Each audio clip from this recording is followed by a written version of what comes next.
उपाध्यक्ष जी, इस सदन के सामने विदेश मंत्री जी ने जो यह संशोधन विधेयक प्रस्तुत किया है, इसका मैं हृदय से समर्थन करता हूं।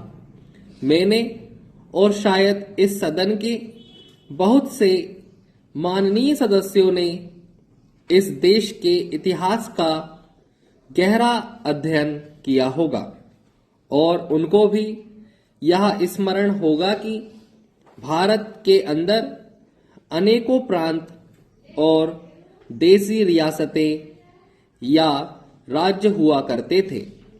हमें स्मरण है कि उन्हीं में से सिक्किम भी एक है, जो हमारे देश का उसी प्रकार का राज्य है जैसे अन्य राज्य हैं। लेकिन इतिहास इस बात का साक्षी है कि जो हमारे देश का एक अंग था, जिसकी लगभग 1 लाख जनता ने हमारे साथ मिलने की इच्छा प्रकट की थी, उसको पिछले 27 सालों में उन मौलिक अधिकारों का प्रयोग करने का अवसर नहीं मिला, जिनका अधिकार उनको 1947 के बाद और विशेष रूप से 1952 के बाद, जब हमारा देश गणराज्य बना था, मिलना चाहिए था। आज इतने सालों के बाद फिर हमारे देश के इतिहास में ऐसा निर्णय करने का अवसर आया है जो कभी भुलाया नहीं जा सकता।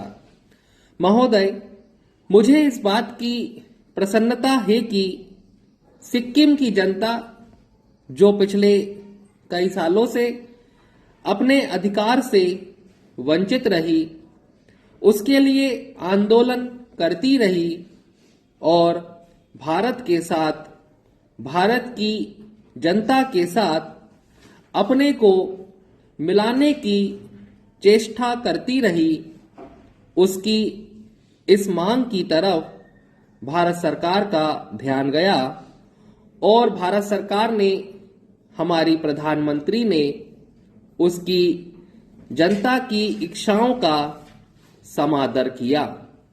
मैं इसके लिए उन्हें बधाई देता हूं। मैं यह मानता हूं कि इस मसले पर निर्णय लेने में आरंभ से ही भूल हुई और अब उसका सुधार हो रहा है। हमारे देश का जो उत्तरी अंचल है, उसकी तरफ हमारी सरकार का ध्यान गया है और उसकी इच्छाओं की पूर्ति करने का अवसर आया है। मैं समझता हूं कि इस कदम का न केवल इस सदन के सदस्य बल्कि सारे देश की जनता हृदय से स्वागत करती है। मान्यवर, मैं यह भी निवेदन करना चाहता हूं कि सिक्किम राज्य की जनता की इच्छाओं का मान रखने के बाद हमारे देश के ऊपर एक बहुत बड़ा उत्तरदायित्व आ गया है।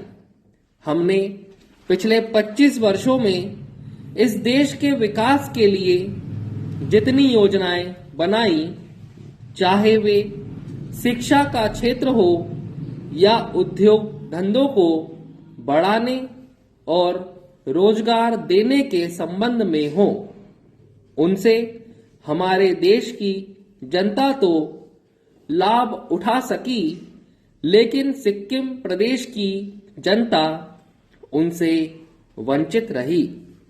अब समय आ गया है जब हम अपनी योजनाएं बनाते समय सिक्किम का विशेष ध्यान रखें।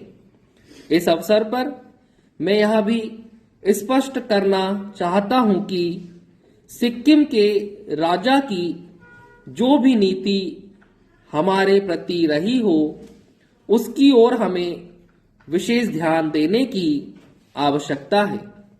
इस महान देश में बहुत से लोग गलतियां करते हैं, लेकिन मैं समझता हूं कि उनको सही रास्ते पर आने का अवसर देना चाहिए।